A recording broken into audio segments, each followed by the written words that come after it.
वकास आपको अपने चैनल में एक दफ़ा फिर खुश आमदीद कहता है। उम्मीद है कि कंप्यूटर के लेक्चर्स लेने के बाद आपको ये मेरा नया प्रोजेक्ट अच्छा लगेगा।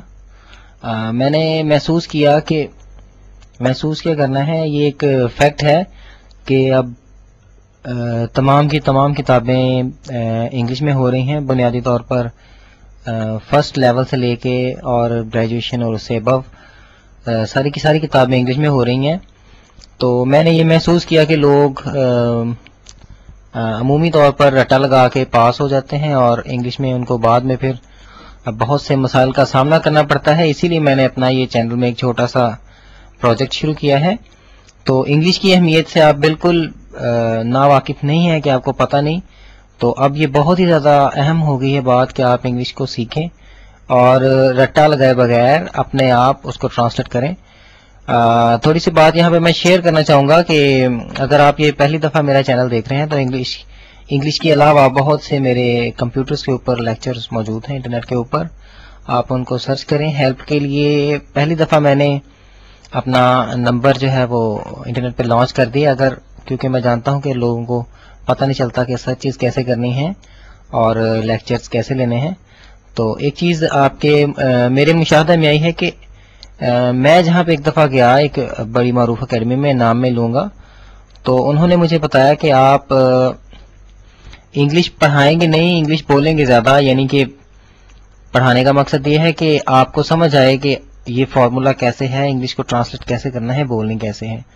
तो उन्होंने मुझे कहा कि आप सिर्फ इंग्लिश बोलेंगे स्टूडेंट्स के सामने, तो ताकि उनको इम्प्रेस किया जा सके कि ये एकेडमी हमारी बहुत अच्छी है। तो मैं वहाँ से छोड़ा, मैंने उनको ज्वाइन नहीं किया। और मैंने फिर बाद में मुशाहिदा किया कि अक्सर बड़ी एकेडमीज जो हैं वो टीचर्स आते हैं, स्टूडेंट सामने बैठे होते हैं और वो इंग्लिश बोलना शुरू कर देते हैं, सिखाना शुरू कर रहे हैं जी, सब कुछ इंग्लिश में, डेफिनेशन हर चीज़ इंग्लिश में बता रहे हैं। हालांकि वो इंग्लिश सिखा रहे हैं, स्टूडेंट्स को समझ नहीं लगती। लेकिन बहरहाल मैं उर्दू में सिखाने की कोशिश करता हूँ, क्योंकि इंग्लिश तो आपको नहीं आती, वही तो आपने सीखनी है। तो ये एक बड़ा माशरे का लाजमी जुज़ बन चुका है। तो इसलिए मैंने कोशिश की है कि ये चैनल लॉन्च करूं ताकि आपको इंग्लिश बोलना, लिखना और रट्टे से ख़ास तौर पे आपको निजात मिल सके। अल्लाह ताला मुझे मेरे मकसद में कामयाब करे। चलें जी, आज हम इस पे डिस्कस ज़्यादा कर लेते हैं कि मेरे चैनल में आप सर्च कैसे करेंगे। सिंपल है, फाइंड वकास लिखेंगे तो मेरा चैनल आ जाएगा। अगर डायरेक्ट आप मेरा ये लेक्चर सुनना चाहते हैं, इंग्लिश के लेक्चर्स, तो आप यहाँ पे लिख सकते हैं इंग्लिश लेसन्स बाय वकास। उसके बाद आप लेसन बाय लेसन सुने, lesson number 1, lesson number 2, lesson number 3, इस तरह से तरतीब बार देखेंगे तो फिर आपको फ़ायदा होगा। अदरवाइज आपको कोई इसका खास फायदा नहीं होगा अगर आप फर्स्ट टाइम चैनल पे सब्सक्राइब कर रहे हैं।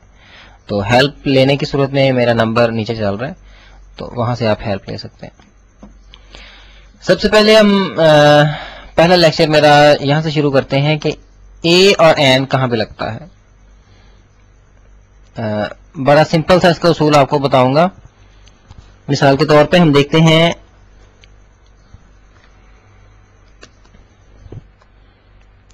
This is Apple. अब यहाँ पे ए लगेगा या एन लगेगा। हायर क्लासेस में इसको आर्टिकल कहते हैं, ए, एन और दी। इसका इस्तेमाल आपने अक्सर अकेडमीज में ये सुना होगा कि अगर यहाँ पे एप्पल का पहला लफ्ज ए, ई, आई, ओ, यू हो तो यहाँ पे एन लगा देंगे। अगर यहाँ पे कोई और लफ्ज हो ए, ई, आई, ओ, यू के अलावा तो आप यहाँ पे ए लिखेंगे। लेकिन अमूमन ये फार्मूला गलत हो जाता है। आज मैं आपको अपना तरीका सिखाता हूँ जिसे मैं पंजाबी फार्मूला कहता हूँ। लेकिन जब मैं रिसर्च पे मैं ऑथेंटिक हूँ, अब मैं बता सकता हूँ आपको ये खोल के फार्मूला कि मेरी रिसर्च भी इस पे आ रही है कि इसका कोई कानून नहीं है कि ए, ई, आई, ओ, यू आए तो तब आप लगाएंगे। यहाँ पे असूल ये है कि अगर एप्पल बोलते वक्त आपका पहला लफ्ज अलिफ बोल रहा है या एन बोल रहा है तो आप यहाँ पे एन लिखेंगे। एप्पल बोले तो सबसे पहले हम अलिफ बोलते हैं, इसलिए यहाँ पे एन लगाएंगे हम। ایک اور مثال کی طرف ہم غور کرتے ہیں. دس از بیبی. اب ہم دیکھیں گے کہ بیبی جب بولتے ہیں تو پہلے بے بولتا ہے, الف یا عین نہیں بولتا, تو قانون کے مطابق یہاں پہ اے لگے گا. نیکسٹ چلتے ہیں جی. ہم نیکسٹ ہمارے پاس آ جاتا ہے ہی از آنےسٹ مین. وہ ایک ایماندار آدمی ہے. اب یہ دیکھیں, اس کو ہانسٹ نہیں پڑھنا, آنےسٹ پڑھنا ہے. جب ہم آنےسٹ بولتے ہیں تو پہلا لفظ الف آتا ہے, اس لیے یہاں پہ کیا لگے گا, اے یا این. آنےسٹ الف بول رہا ہے, یہاں پہ این لگے گا. ہی از این آنےسٹ مین. اب آپ کو سمجھ آ گئی کہ اے ای آئی کا او یو کا چکر نہیں ہوتا. جیسے ہم بولتے ہیں وہ ہم نے دیکھنا ہے کہ پہلا لفظ کیا بول رہا ہے. آنےسٹ بول رہا ہے, یہ ہانسٹ نہیں ہے. عام طور پہ لوگ یہ غلطی کرتے ہیں, اس لیے یہاں پہ این لگے گا. اگلی مثال کی طرف غور کرتے ہیں. ہی از یورپین. یہاں پہ ہم دیکھیں گے کہ یورپین کیا بول رہا ہے, یورپین یہ بول رہا ہے, لیکن یہاں پہ ای آ رہا ہے. آپ کے پرانے قانون کے مطابق جو کہ آپ نے دوسری اکیڈمیز وغیرہ سے سیکھا ہوا ہے, وہ آپ کو یہ کہیں گے یہاں پہ این لگے گا, کیونکہ اے ای آئی او یو پہلا لفظ بول رہا ہے. لیکن یہ یورپین ہے, ای یورپین نہیں ہے لفظ, اس لیے یہاں پہ لگے گا آ. ہی از آ یورپین, وہ ایک یورپین ہے. اب آپ کو کچھ میرا خیال ہے کلیئرنس ہو رہی ہوگی کہ اے ای آئی او یو کی وجہ سے یہاں پہ کوئی تبدیلی نہیں ہوتی. جو بھی تبدیلی ہوتی ہے بولنے کی وجہ سے ہوتی ہے کہ اس میں ہم کیا بول رہے ہیں. ایک اور مثال کی طرف ہم غور کریں گے.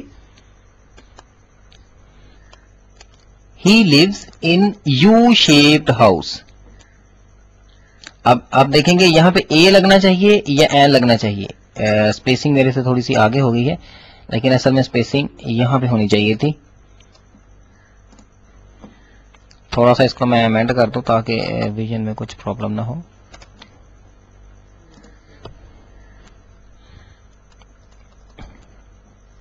یہاں پہ ہی لیوز ان اے لگے گا یا این لگے گا. اب آپ کے مطابق تو پہلا لفظ یو آ گیا ہے, اس لیے یہاں پہ لگنا چاہیے این لگنا چاہیے. لیکن جب ہم یو بولتے ہیں تو پہلا لفظ یہ بول رہا ہے, اس لیے یہاں پہ اے لگے گا. میرا خیال ہے ان مثالوں سے آپ کو کافی طرح سے واضح ہو گیا ہوگا کہ اگر پہلا لفظ اے ای آئی او یو ہو تو پیچھے این لگتا ہے. یہ فارمولا غلط ہے جو کہ آپ دوسرے لوگوں سے عموماً آپ نے پرانی کلاسز میں پڑھا ہوگا. میرے تھیسس میں انگلش اور دوسرے بہت سے مسائل ایسے آ رہے ہیں اور میں آسان قوانین اس کے وضع کرنے کی کوشش کر رہا ہوں. تو یہ ایک میری چھوٹی سی کاوش ہے کہ انگلش کو زیادہ سے زیادہ آسان بنایا جا سکے. تو امید ہے کہ آج آپ کو آرٹیکل کا استعمال آ گیا ہوگا. اسے آرٹیکل بولتے ہیں انگلش میں, جسے ہم اے اور این کا استعمال بھی بولتے ہیں. امید ہے آپ اس سے فائدہ حاصل کریں گے اور ایسے دوست جو اکیڈمیز نہیں جا سکتے ان کو بھی میرے چینل کے بارے میں بتائیں گے. تو لیسن نمبر 2 وکاس انگلش لیسن نمبر 2, یا میرے چینل میں آپ سرچ کر ہی لیں گے. تو جن کے پاس انٹرنیٹ نہیں ہے ان کو میرے لیکچر جو ہیں وہ ڈاؤن لوڈ کر کے ویڈیوز ان کو دیں تاکہ وہ گھر بیٹھے انگلش کو سمجھ سکیں اور سوسائٹی میں ہم زیادہ سے زیادہ تعلیم کو عام کر سکیں.